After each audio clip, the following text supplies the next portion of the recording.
আজ ছিল বৃষ্টির ওয়েদার, তাই সন্ধ্যাবেলায় খিচুড়ি রান্না হচ্ছিল। তাই শ্বশুরমশাই আগে থেকে বেগুন, আলু, পেঁয়াজ, টমেটো, লঙ্কা সব কিছু কেটে রেডি করে নিয়েছিলেন। আর কড়াইতে তেল গরম করে আলুগুলো ভেজে নেওয়া হয়েছিল। তারপর কড়াইতে ফোড়নে শুকনো লঙ্কা, তেজপাতা দেওয়া হয়েছিল আর পেঁয়াজ কুচি। তারপর চাল ডাল ভালো করে গরম কড়াইতে দিয়ে নাড়তে হয়েছিল। তারপর নুন, হলুদ, লঙ্কা গুঁড়ি, জিরে গুঁড়ি, ধনে গুঁড়ি দিয়ে ভালো করে নাড়ছিলাম।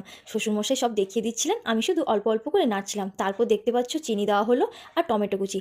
ভালো করে নাড়া হয়ে যাওয়ার পরে একটা হাঁড়িতে জল গরম করে তার মধ্যে ঢেলে দিয়েছিলাম। প্রথমে হাঁড়িটা ছোট হয়েছিল, তাই জন্য বড় হাঁড়িতে বসিয়েছিলাম। তার এক সাইডে আমরা তেল গরম করে বেগুনটা ভাজছিলাম লাল লাল করে। আর ওদিকে হাঁড়িটাকে ভালো করে নাড়িয়ে রাখতে হবে, না হলে ওটা নিচের দিকে খিচুড়িটা বসে যাবে।